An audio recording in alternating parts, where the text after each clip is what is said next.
वो ethics of Gandhi. Gandhi का नीति शास्त्र, आप महात्मा गांधी का नाम जानते हो, और इस समय ये टॉपिक रेलिवेंट इसलिए और भी ज़्यादा हो जाता है क्योंकि 2 अक्टूबर आने वाला है, और 2 अक्टूबर का दिन खास होता है क्यों? गांधी जयंती है, ठीक है।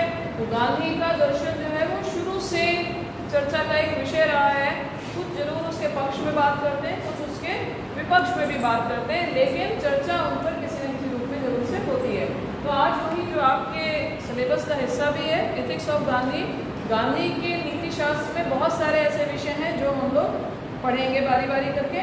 इसमें से आज जो हमने यहाँ पर चुना है वो क्या है? 11 वोज ऑफ गांधी, यानी गांधी के 11 व्रत, या उनके अनुसार उन्होंने 11 विशेषताएं जो बताई हैं कि किस किस तरह से व्यक्ति को अपना व्यवहार करना चाहिए। इसको भी जानने से पहले ये समझ लो कि इनका जो दर्शन जो है ये 11 प्रतिज्ञाएं एक प्रकार से कहलाती हैं, कि जिसका मतलब क्या है कि किस तरह से व्यक्ति एक बैलेंस्ड जीवन को जी सकता है, एक समन्वयपूर्ण, ये सामंजस्यपूर्ण जीवन जीने के लिए किन किन चीज़ों की आवश्यकता है, हमारे व्यवहार में क्या क्या हमसे अपेक्षित है वो होना चाहिए। अब मैंने बताया 11 वोज ऑफ गांधी, तो वो शब्द की उत्पत्ति कौन से शब्द से हुई है?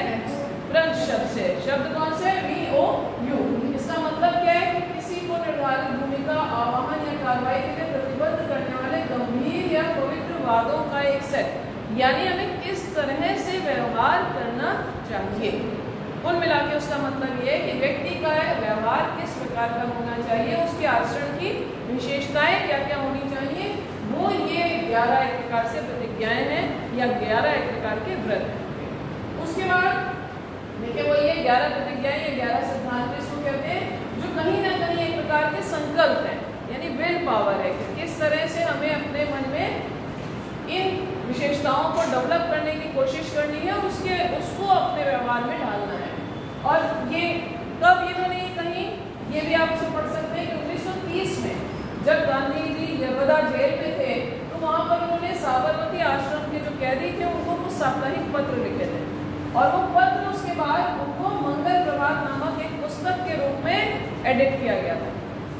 ये बेसिक चीजें आपको पता होनी चाहिए, किसी भी कॉम्पिटिटिव एग्जाम में भी काम आएंगी कि जब वो यरवदा जेल में थे उस समय उन्होंने साबरमती आश्रम के जो कैदी थे उनको पत्र लिखे थे। तो आश्रम में भी किस प्रकार की व्रत होने चाहिए, हमारा आचरण कैसा होना चाहिए, उस समय मुख्य रूप से फोकस हुई था, ठीक है। तो ये वहीं पर लिखे गए, बाद में पत्रों में उन्होंने प्रसिद्ध 11 व्रतों का वर्णन उन्हीं पत्रों के अंतर्गत किया है। तो वापस हम आते हैं कि अब ये 11 व्रत उनके हैं कौन कौन से। सबसे पहले सब एक साथ दोहराएंगे, पहला क्या है? अहिंसा या नॉन वायलेंस। ये आपको मालूम है कि गांधी जी का अहिंसा का व्रत सबसे ज्यादा प्रसिद्ध है, क्योंकि उन्होंने यही कहा था कि अगर हम, ये किस समय की बात हो रही है जब हमारा देश पराधीन था, परतंत्र था, तो स्वाभाविक सी बात है जो कुछ भी वर्णन है वो कहीं ना कहीं वर्णन में वो समय जरूर शामिल है, तत्कालीन समय के अनुसार सारी व्याख्या की गई है। तो वहाँ पर उन्होंने कहा था कि अगर हम आज़ादी को प्राप्त करने में हिंसा का सहारा लेंगे तो फिर हमको बदले में भी हिंसा ही मिलेगी। उनका यही कहना था कि जो हम जड़ में बोते हैं फल भी हमें उसी का मिलता है। बोए पेड़ बबूल का तो आम कहाँ से खाएंगे, हम कहते हैं ना। तो उन्होंने कहा अगर हिंसा से हम स्वतंत्रता प्राप्त करेंगे तो बदले में हमको उसमें परिणाम के रूप में भी कहीं ना कहीं हिंसा ही मिलेगी, इसलिए अहिंसा का रास्ता उन्होंने अपनाया था। तो सबसे पहला उनका व्रत जो है वो अहिंसा। अभी हम इसमें डिटेल में और पढ़ेंगे, पहले 11 के पूरे हम नाम जान रहे हैं। दूसरा क्या है? सत्य यानी ट्रुथ, सबको मालूम है इसके बारे में, अभी डिटेल में और हम आगे पढ़ते हैं, लेकिन पहले नाम जान रहे हैं। तीसरा अस्टेय या नॉन स्टीलिंग, ये योग दर्शन में इस शब्द को आप पढ़ चुके हो। चौथा ब्रह्मचर्य या सेल्फ डिसिप्लिन। पांचवा असंग्रह या परिग्रह नॉन पोजेशन। 6 शरीर श्रम यानी फिजिकल लेबर। 7 अस्वाद यानी कंट्रोल ऑफ द पैलेट। 8 सर्वत्र भय वर्जनम या फियरलेसनेस। 9 सर्वधर्म समानत्व यानी इक्वालिटी ऑफ ऑल रिलीजन्स। 10 स्वदेशी यूज लोकली मेड गुड्स, जो आज के समय पे बहुत ही ज्यादा प्रचलन में है। और लास्ट है स्पर्श भावना यानी रिमूव अनटचेबिलिटी। ये सारे, इसमें से काफी सारे ऐसे हैं जो आप जानते हैं कुछ ना कुछ। अब हम एक एक करके उसके बारे में थोड़ा सा डिटेल में जानते हैं। सबसे पहले क्या आ गया? अहिंसा या नॉन वायलेंस। अहिंसा में उन्होंने क्या शामिल किया कि केवल ये नहीं कि हाँ बस हमने किसी को नहीं मारा, नहीं मारने में सारे प्राणी मात्र में उन्होंने शामिल किया कि केवल एक इंसान को नहीं मारना या किसी एक पशु पक्षी को या जानवर को नहीं मारना अहिंसा में नहीं आता। और अहिंसा में क्या क्या आता है? शारीरिक, भावनात्मक या मौखिक रूप से अगर हम किसी को किसी भी प्रकार की चोट पहुंचाते हैं तो वो किसके अंदर आती है? हिंसा के अंदर आती है। ठीक है, ये नहीं जरूरी है कि हमने केवल थप्पड़ मारा तभी हिंसा है। हम किसी को मानसिक कष्ट देते हैं तो वो भी किसके अंदर आती है? हिंसा के अंदर आती है। हम भावनात्मक कष्ट देते हैं तो वो भी किसके अंदर आती है? हिंसा के अंतर्गत आती है। तो गांधी का यही कहना था कि हमको किसी को भी शारीरिक, भावनात्मक या मौखिक रूप से नुकसान नहीं पहुंचाना है। ठीक है, और इसीलिए देखिए उन्होंने कहा भी था, उनकी प्रसिद्ध युक्ति ना कि अगर कोई आपको एक थप्पड़ मारता है तो आप बदले में दूसरा गाल सामने कर दो। इसके पीछे मकसद क्या था? कहीं ना कहीं सामने वाले की मनोदशा को बदलने का प्रयास। क्योंकि अगर हिंसा का जवाब हम हिंसा से एक ने एक थप्पड़ मारा, अगर बदले में 2 थप्पड़ मारे तो वो हिंसात्मक प्रवृत्ति बढ़ेगी और उसका परिणाम कुछ नहीं होगा। तो परिणाम हम तब ला सकते हैं। गांधी जी का हमेशा ये मानना था, हमेशा मन पर चोट करने की कोशिश करनी चाहिए। चोट से मतलब हिंसा नहीं है, यानी मन को बदलने की कोशिश। क्योंकि हम बलपूर्वक किसी से कोई बात मनवा तो सकते हैं लेकिन उसके व्यवहार में परिवर्तन संभव नहीं है। उसके व्यवहार में परिवर्तन लाने के लिए उसके मन को बदलना होगा, उसकी आत्मा को बदलना होगा, उसके स्वभाव को बदलना होगा। और वो तभी हो सकता है जब हम स्वयं सामने से इस प्रकार का व्यवहार करें कि व्यक्ति खुद शर्मिंदा होकर बदलने को मजबूर हो जाए। आप लोगों ने इस संबंध में पिक्चर्स भी जो बनाई गई वो इसी मकसद से बनाई गई कि कहीं ना कहीं व्यवहार में, और एक शब्द भी आपने सुना होगा गांधीगिरी, कि आप जगह जगह पर चौराहे पे लोग जब हेलमेट नहीं पहन रहे थे, रोड सेफ्टी के नियम नहीं फॉलो कर रहे थे तो पुलिस वाले उनको पूल दे रहे थे। तो मकसद क्या था? कहीं ना कहीं आपको ये महसूस कराना, शर्मिंदगी महसूस कराना कि आपके जीवन आपके लिए कितना आवश्यक है, ये हम आपको याद दिला रहे हैं। तो शायद उसका असर ज़्यादा होता है, बजाय उसके कि अगर आप एक बार डांट दोगे, 2 बार डांट दोगे, व्यक्ति उसे भूल सकता है। लेकिन जब इस तरह का कोई व्यवहार होता है तो वो हमेशा के लिए दिल में बैठ जाता है। यही उन्होंने कहा कि सबसे पहला क्या है? अहिंसा, जो इनके अनुसार बहुत ज़्यादा इम्पोर्टेंट है। दूसरा क्या है? सत्य। अब सत्य इनके अनुसार सबसे महत्वपूर्ण व्रत है क्योंकि ये सारे ही व्रतों का एक प्रकार से आधार है। सत्य वचन जब आप करते हैं यानी सही बोलना। सत्य का मतलब है कि सत्य से बोलना जिसका मतलब होता है होना। सत्य का मतलब ये जो है, और असत्य क्या मतलब है? जो नहीं है, हम बना रहे हैं। तो जो व्यक्ति सत्य का आचरण करता है उसको कभी भी ये सोचने की जरूरत नहीं पड़ती, कभी कुछ याद रखने की जरूरत नहीं पड़ती है कि हमने कब किस समय क्या कहा था किससे। क्योंकि सत्य है तो वो हर परिस्थिति में, हमने अगर सत्य बोला है हमेशा तो वो हमसे आज कोई पूछेगा, कल कोई पूछेगा, 1 साल बाद पूछेगा, 10 साल बाद पूछेगा, ये पूछेगा, एक्स पूछेगा, वाई पूछेगा, हम सबको एक ही आंसर देंगे। इसलिए उनके अनुसार सत्य का आचरण करना वो बहुत आवश्यक है। और सत्य ईश्वर के सबसे अधिक निकट होता है। जब हम झूठ बोलते हैं तो उनके अनुसार हम उतनी ही दूरी बना लेते हैं क्योंकि असत्य का आचरण उस परम पिता को भी पसंद नहीं है। इसलिए हमें हमेशा सत्य का आचरण करना चाहिए। और साथ ही साथ क्या है? विचार में सत्य, वाणी में सत्य और कार्य में सत्य होना चाहिए। हमारी सबसे बड़ी विडंबना आज की क्या है कि हमारा मनसा, वाचा, कर्मणा, इन तीनों में सामंजस्य नहीं। मतलब क्या हुआ? हम सोचते कुछ और हैं, बोलते कुछ और हैं और करते कुछ और। तो जब तीनों में ये सामंजस्य नहीं होता है तभी सारी दिक्कतें होती हैं। परेशानियों का कारण यही है कि हमारी तीनों चीज़ों में फर्क है, हमारी सोच में फर्क है, हमारे बोलने में फर्क है और हमारे करने में फर्क है। जब इन तीनों में एकाकारता आ जाएगी उसी दिन काफ़ी हद तक काफ़ी समस्याओं का समाधान वहीं पर हो जाएगा। ठीक है, नेक्स्ट उन्होंने बताया अस्टेल या नॉन स्टेल। स्टीलिंग क्या होती है? चोरी क्या होती है? एक तो सीधे सीधे किसी का कुछ भी सामान उठा लेना।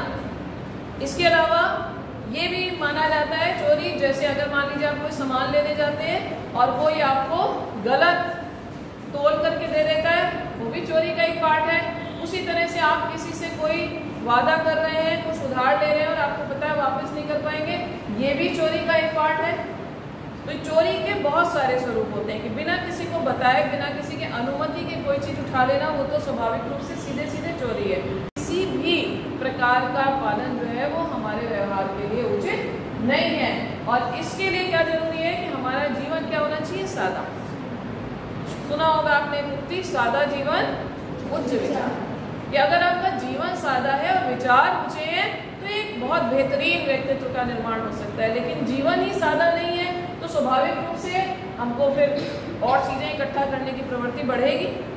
जब हमारा जीवन बैलेंस्ड होता है, सादा होता है, हमें मूलभूत आवश्यकताएं पूरी करते हैं, जरूरत से ज्यादा की बात नहीं कर रहे हैं, तो हमारा व्यक्तित्व बैलेंस रहेगा ही रहेगा। तो हमारे में अनएक्सपेक्टेड रूप से और ज्यादा पाने की इच्छाएं नहीं, तब हम चोरी भी स्वाभाविक रूप से नहीं करेंगे। इसलिए उन्होंने कहा हमें समाज से केवल अपनी न्यूनतम आवश्यकताएं उतने का ही हमें लेना चाहिए।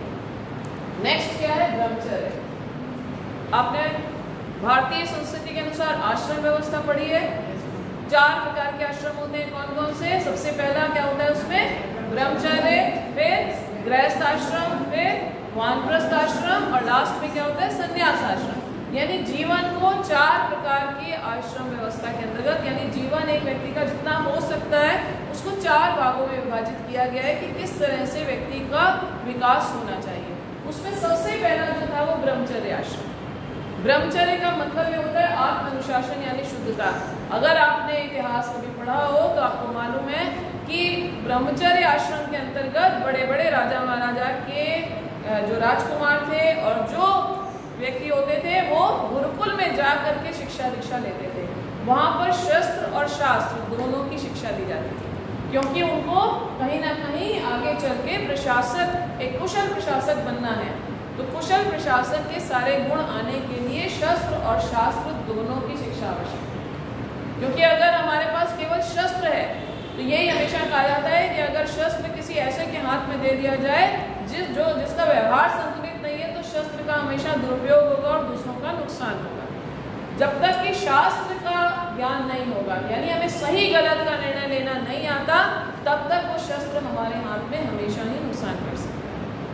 तो यहाँ पर हमेशा ब्रह्मचर्य का ये मतलब है कि आत्म अनुशासन सिखाया जाता है। संयमित जीवन कैसे जिया जा सकता है, क्योंकि वहाँ पर महलों से दूर राजकुमार भी सारे काम खुद करते थे। स्वयं अपने हाथ से परिश्रम करने की भी आदत, और किस तरह से जमीनी स्तर से लेकर ऊपर तक क्या क्या समस्याएं हो सकती, इसका ज्ञान भी व्यवहारिक रूप से सबको मिलता रहा, जिससे कि जब वो एक प्रशासक के रूप में आए तो उन्हें पता हो कि उनकी प्रजा के लिए क्या क्या दिक्कतें हो सकती है। फ्रॉम टॉप टू बॉटम अलग अलग स्तर के व्यक्तियों की क्या क्या समस्याएं, उनका क्या क्या संभावित समाधान हो सकता है, इसका ज्ञान। ठीक है। फिर नेक्स्ट क्या है? अपरिग्रह नॉन पोजीशन। ये क्या होता है? जरूरत से ज्यादा, परिग्रह का मतलब होता है जरूरत से ज्यादा चीजों को इकट्ठा करने की प्रवृत्ति, जो सबसे बड़ी दिक्कत की वजह होती है। नॉन स्टीलिंग और नॉन पोजीशन ये आपस में कहीं ना कहीं जुड़े हुए हैं कि अगर हम चोरी के लिए जाएंगे ही तब जब हम जरूरत से ज्यादा इकट्ठा करने की हमारे में प्रवृत्ति होगी। ये भी आप योग दर्शन में पढ़ चुके हैं, ठीक है ना। अस्ते अपरिग्रह ये सब आपने उसके अंदर पढ़ा कि आप किस तरह से हमें अननेसेसरी अपने पास बहुत सारी वस्तुओं का संग्रह नहीं करना चाहिए जिसकी हमको आज आवश्यकता ना हो। जिसकी आवश्यकता नहीं है उसको अगर हम इकट्ठा कर रहे हैं तो हम अननेसेसरी अपने पास बहुत सारी चीजें इकट्ठी कर रहे हैं, और जो जरूरत ये जरूरत किसी और की जरूरत पूरा कर सकती है ये वस्तु, उन तक हम इन चीजों को पहुंचने नहीं दे रहे हैं। और उनका यही कहना था कि अगर हम एक सादा जीवन जीते हैं, अननेसेसरी चीजों को इकट्ठा नहीं करते, तो ये हमें कहीं ना कहीं विकास की ओर लेकर के जाता है। क्योंकि जितनी ज्यादा चीजों के बीच में हम फंसे हुए होते हैं उतना ही ज्यादा डिस्ट्रैक्टेड फीलिंग जिसको बोलते हैं ना, हमें फोकस्ड नहीं होते, लक्ष्य केंद्रित नहीं होते हैं, बल्कि हम कभी इधर कभी उधर हम उसमें डोलते रहते हैं। तो हमको लक्ष्य की ओर अगर हम केंद्रित रहना चाहते हैं तो हमको हमेशा सादा जीवन जीने का प्रयास करना चाहिए, अननेसेसरी चीजों को इकट्ठा करने की कोशिश नहीं करनी चाहिए। नेक्स्ट क्या है? फिजिकल लेबर या शरीर श्रम। ये बहुत जरूरी है। खास तौर पे अगर आप लोग देखें तो कोविड के दौरान सब लोगों ने इस चीज को महसूस किया कि अगर हम फिजिकल लेबर नहीं करते, हमारे शरीर में उतना स्टेमिना नहीं है, तो हम किसी भी विपरीत परिस्थिति को झेलने के लिए हमारा शरीर तैयार नहीं होगा। हमारा शरीर तैयार तब हो पाएगा जब हमने उसको इस लायक बनाया हो। तो उनका ये कहना है कि हमें कोशिश ये करनी चाहिए कि जब तक आवश्यकता ना हो तब तक हमें किसी दूसरे से अपने व्यक्तिगत कार्य नहीं कराने चाहिए। जो एक स्वस्थ व्यक्ति है, उस स्वस्थ व्यक्ति को कोशिश ये करनी चाहिए कि अपने सारे कार्य स्वयं करें, जब तक कि ऐसी कोई खास परिस्थिति से मतलब है कि अगर अनफॉर्चुनेटली किसी की तबीयत खराब हो जाती है तो स्वाभाविक रूप से दूसरे का सहारा आपको लेना पड़ेगा। लेकिन सामान्य परिस्थितियों में एक स्वस्थ व्यक्ति को हमेशा क्या करना चाहिए? स्वयं अपने व्यक्तिगत कार्य करने चाहिए। इसके अलावा उन्होंने ये भी कहा कि हमको बच्चों के लिए काम करना चाहिए, क्योंकि बच्चे पूरी तरह से सक्षम नहीं होते, वो अपनी सारी आवश्यकताएं पूरी नहीं कर सकते। उसके अलावा दिव्यांग जिन शब्द का प्रयोग किया जाता है, यानी जो शारीरिक रूप से अक्षम है, उनके लिए हमें श्रम करना चाहिए, वृद्धों के लिए करना चाहिए, और जो किसी प्रकार से रोगग्रस्त है उनके लिए करना चाहिए। लेकिन स्वयं कोशिश करनी चाहिए, अगर व्यक्ति स्वस्थ है तो वो अपने जितना शारीरिक श्रम है, अपने व्यक्तिगत कार्य है, उसको वो स्वयं करें। और कभी भी उन्होंने कहा शारीरिक श्रम का हमें अपमान नहीं करना चाहिए, क्योंकि कई बार सबके मन में ये भाव आता है। गांधी जी इसी को दूर करना चाहते थे, उन्होंने छुआछूत को भी दूर करके उनको हरिजन शब्द का भी नाम दिया था कि हरि के जन हैं, यानी ईश्वर के बनाए हुए वो व्यक्ति हैं। कि जो लोग छोटा काम करते हैं, छोटा काम इस सेंस में यहाँ कहा जा रहा है कि लोगों ने जो व्यवस्थाएं बदली हुई थी कि क्या था, ब्राह्मण, क्षत्रिय, शूद्र और वैश्य, उसमें शूद्र को सबसे नीचे रखा गया था, जबकि शूद्र अगर ना हो तो हमारी जीवन की व्यवस्था जो है वो पूरी तरह से चरमरा जाएगी। अगर सफाइयाँ ना हो, ये जो लेबर क्लास है ये ना हो, तो ना तो हम कहीं रह पाएंगे और ना ही हम कहीं पर भी जीवन प्रॉपर जी पाएंगे। तो उनका ये कहना था हर श्रम का एक अलग इम्पोर्टेंस है, एक अलग महत्व है। तो हमें किसी के भी शारीरिक श्रम को निम्न दृष्टिकोण से नहीं देखना चाहिए। कोई भी कार्य छोटा या बड़ा नहीं होता। तो जो शारीरिक श्रम करते हैं उनको जो लोग निम्न दृष्टि से देखते थे कि ये तो बहुत छोटे लोग हैं, ये इस प्रकार का कार्य करते हैं, उसके ऊपर उन्होंने चोट की थी और ये कहा था कि किसी को भी प्रत्येक कार्य अपने आप में महत्वपूर्ण है और समाज में उसका मूल्य है। आज अगर जितने स्वीपर्स हैं वो सफाई करना बंद कर दे, स्ट्राइक कर दे अगर एक दिन की भी, तो क्या हालत होती है? शहर में गंदगी का अंबार लग जाता है। और क्या गंदगी में हम अपना जीवन जी सकते हैं? नहीं जी सकते। तो उनके श्रम का भी उतना ही मूल्य है, उतनी ही इम्पोर्टेंस है। ठीक है, नेक्स्ट क्या है? अस्वाल यानी कंट्रोल ऑफ द पैलेट। ये भी आपने सुना होगा कि कभी कभी क्या कहा जाता है कि हमारा जीवन जो है उसके लिए खाना आवश्यक है। अगर हम नहीं खाएंगे तो क्या हम जीवित रह सकते हैं? नहीं रह सकते। लेकिन क्या हमें जीवित रहने के लिए खाना चाहिए या खाने के लिए जिंदा रहना चाहिए? दोनों बातें हैं और दोनों तरह के व्यक्ति भी हमें मिलते हैं। कुछ लोग केवल जीवित रहने के लिए खाते हैं क्योंकि जरूरी है, हम बाकी कार्य भी कैसे करेंगे अगर हम जिंदा ही नहीं है। लेकिन कुछ लोगों को आप देखें केवल खाने के लिए जिंदा है, उनको हर समय सिर्फ वो खाने की सोचते हैं, खाना खाना खाना खाना। तो गांधी जी का ये कहना था हमको भोजन को दवा की तरह उचित संयम के साथ लेना चाहिए। दवा की तरह का मतलब बैलेंस। दवा का एक फिक्स होता है ना कि हमको इतनी डोज लेनी है तो हमारे लिए फायदेमंद होगी, अगर इससे कम लेंगे तो भी प्रभावी नहीं होगी और इससे ज़्यादा लेंगे तो हमें नुकसान कर सकती है। तो उसी तरह से भोजन का भी है, हम ज़रूरत से ज़्यादा लेंगे तो भी क्या होगा, हम बीमार पड़ेंगे, और ज़रूरत से ज़्यादा कम लेंगे तो हमारे शरीर में शक्ति ही नहीं आएगी। और साथ ही साथ उन्होंने क्या कहा कि हमको मसालों, अब आप देखिए आज की डेट में जो फास्ट फूड हम लोग खाते हैं, इस्तेमाल करते हैं, उसमें कहीं ना कहीं उनके मसालों में कुछ ऐसे पदार्थ, रासायनिक पदार्थ भी हम कह सकते हैं मिले हुए होते हैं जो हमारी ज़बान पर एक बार चढ़ते हैं तो फिर हमें उसके लिए कहीं ना कहीं हैबिचुअल बनाते हैं, हम बार बार उसकी इच्छा करते हैं। तो उनका ये कहना है कि इस तरह के जो पदार्थ हैं, खाद्य पदार्थ, उससे बचना चाहिए क्योंकि ये हमारे शारीरिक क्षमता को घटाते हैं, बढ़ाते नहीं हैं। उसी तरह से बाकी उन्होंने नॉन वेजिटेरियन, शराब और तंबाकू, भांग, ये क्यों, कहीं ना कहीं ये सारे पदार्थ ऐसे हैं जो हमारे स्वास्थ्य को प्रभावित करते हैं। और खासतौर से जो नॉन वेज की वो बात कर रहे हैं उसमें तो जीव हत्या शामिल है, इसलिए वो तो सवाल ही नहीं उठता कि गांधी जी स्वीकार करें। इसलिए उन्होंने ये सारे पदार्थों को आश्रम से बाहर रखा। मैंने आपको बार बार बताया कि ये जो 11 व्रत या 11 प्रतिज्ञाएं थी, ये क्या इन्होंने कहाँ लिखी थी? यशोदा जेल में। और किनके ने लिखी थी? साबरमती आश्रम के साथियों के लिए। तो आश्रम से उन्होंने ये सारी चीजें।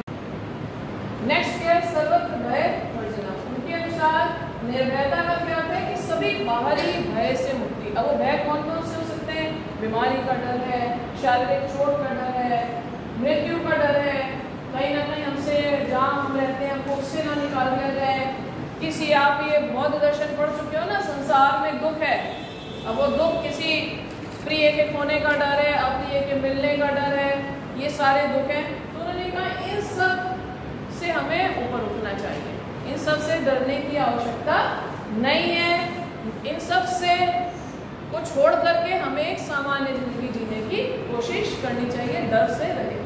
क्योंकि गांधी जी बचपन में खुद बहुत डरे हुए थे, उनका बचपन इस प्रकार का था कि उन्होंने उस डर को महसूस किया था और उसके बाद उनका ये कहना था कि हमको इन सब डर से डरने की कोई आवश्यकता नहीं है, उससे ऊपर उठकर अपने व्यवहार को नियंत्रित करने की कोशिश करनी चाहिए। ये बहुत इंपॉर्टेंट है। भारत जैसे देश में जहाँ पर बहुत सारे धर्म, तो ऐसे में उनका ये कहना था कि अपने अपने धर्म के प्रति स्वाभाविक रूप से सबका सम्मान का भाव तो होता ही होता है, लेकिन हमें दूसरों के धर्मों का अनादर नहीं करना है, हमें इस बात का भी ध्यान रखना चाहिए। ठीक है, अपने धर्म का सम्मान करना अच्छी बात है, लेकिन दूसरों के धर्म का अनादर भी नहीं करना चाहिए, क्योंकि हर धर्म कहीं ना कहीं हमें एक आदर्श जीवन जीने की ओर लेकर के जाता है।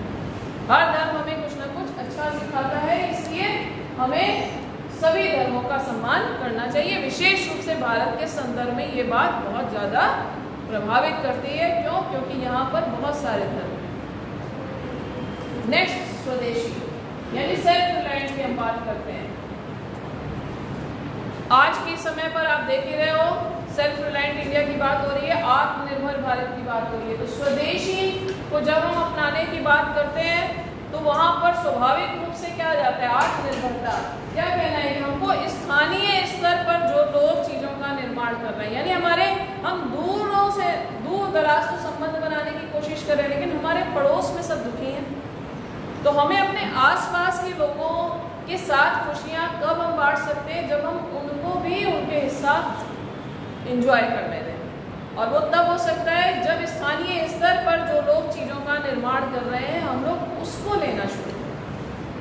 जो कुटीर उद्योग उस समय चलते थे, लघु कुटीर उद्योग, उन्होंने उन सबको के लिए प्रेरित किया सबको कि हमको अपने लोकल के लिए वोकल होना चाहिए। जो आज आप देख रहे हैं कि आज की सरकार जो है वो इन चीज़ों को बहुत ज़्यादा प्रमोट कर रही है कि हमें स्वदेशी को अपनाना चाहिए। एक तो उससे क्या होता है? आर्थिक रूप से भारत सक्षम होगा। हम पराधीन हुए ही क्यों थे? क्योंकि हमने बाहर के लोगों को यहाँ आने दिया, उनको आर्थिक रूप से बहुत ज़्यादा सक्षम होने दिया। उसी का नतीजा हुआ कि पूरी तरह से भारत जो है वो पराधीन या परतंत्र हो गया। तो जब एक बार उस चीज़ का भुगतान हो चुका तो गांधी जी का यही कहना था, हमारा मकसद क्या होना चाहिए कि हम स्वदेशी को अपनाएं। हमारे देश में जो कुछ निर्मित हो रहा है हम उसको जितना ज़्यादा प्रमोट करेंगे, आर्थिक रूप से उतना ही हमारे नागरिक जो है वो सक्षम होंगे, विकसित होंगे, तो हमारा देश भी स्वाभाविक रूप से उतना ही सक्षम और विकसित होगा।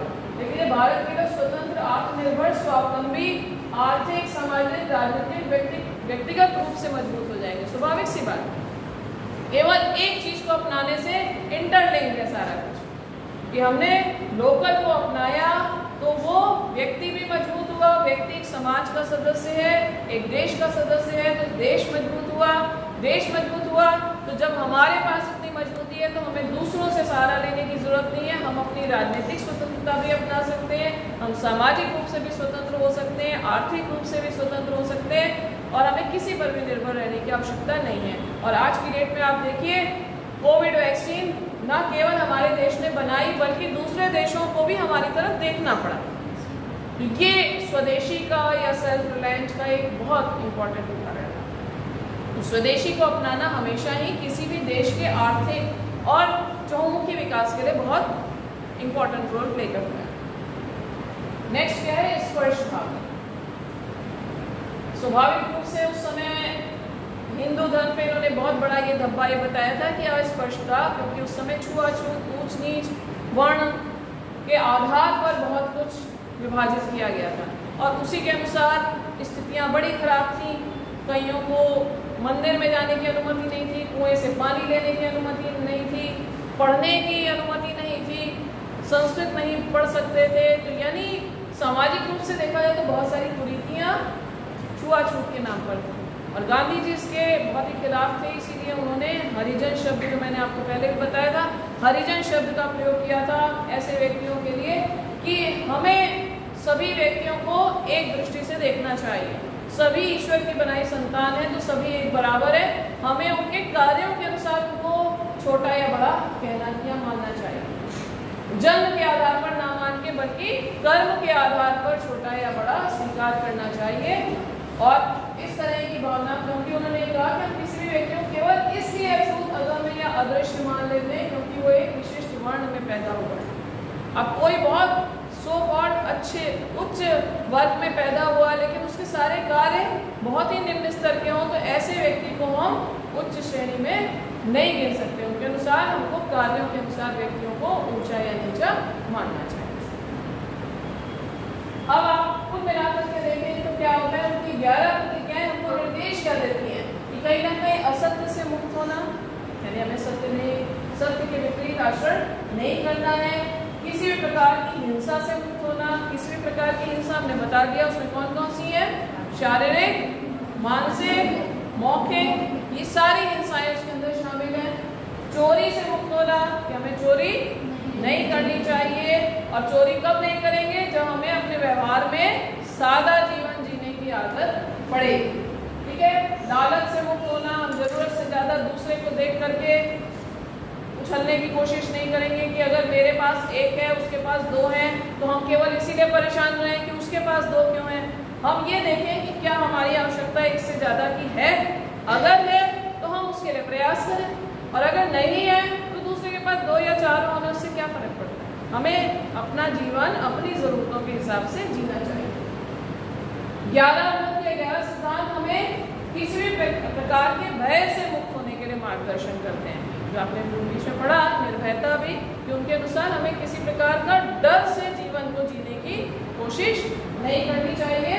हमारी अनुचित इच्छाओं और को नियंत्रित करने के लिए, सांसारिक संपत्तियों के प्रति लगाव से मुक्त होने के लिए, आर्थिक रूप से मजबूत और आत्मनिर्भर बनने की कोशिश करनी है और सभी धर्मों, राष्ट्र और समग्र मानवता के प्रति प्रेम और सम्मान की भावना का विकास करना है।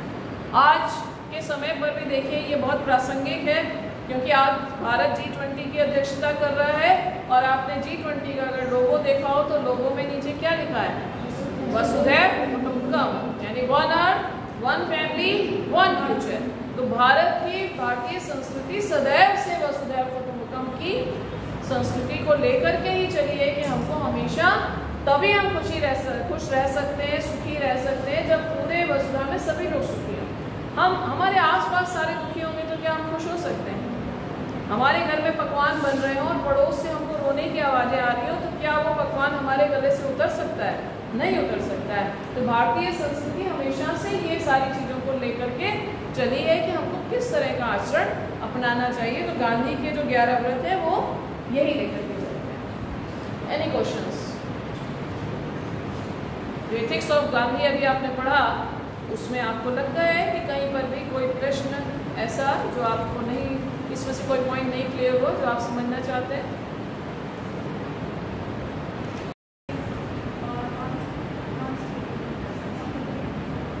को नॉन स्टीलिंग ही कर सकते हैं इंग्लिश में।